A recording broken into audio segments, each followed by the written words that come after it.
بناخد منتج من أوله يعني from scratch عشان نسوقه. أول حاجة لازم ندرس المنتج نفسه، هو حجمه، بيتباع لمين، ممكن ايه المشاكل اللي تظهر قصادنا، مين المنافسين ليه لو هنصدره، يبقى مين المنافسين للمنتج ده على مستوى العالم، سواء يعني احيانا بيبقى المنافس هو نفس المنتج او منتج مشابه منافس.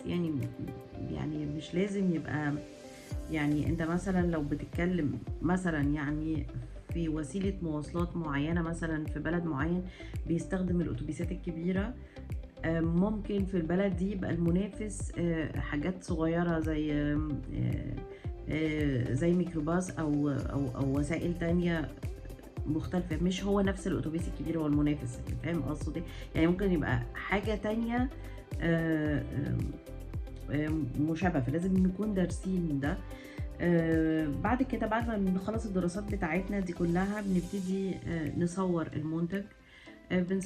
بنصوره طبعا بفريق بروفيشنال لتصوير البرودكت. بعدين نبتدي بنجيب فريق تاني بيكتب عن المنتج مظبوط.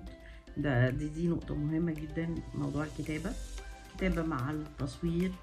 وبعدين نبتدي بناخد من الدراسة اللي احنا عملناها السيجمنت او شكل العملاء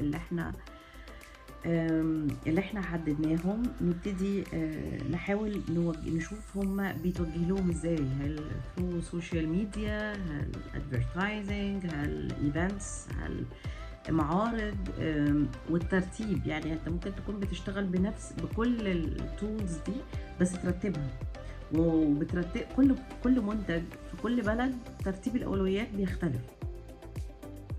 بعد كده بنبتدي يبقى في فريق تاني لمتابعة البيع وما بعد والخدمة اللي ما بعد البيع، علشان نقدر نرجع تاني بفيدباك بمعلومات للمصنع أو المنتج، علشان يرجع يحسن أو يطور من المنتج بتاعه، عشان نقدر نفتح أسواق تانية أو نقدر نوسع من المبيعات بتاعته.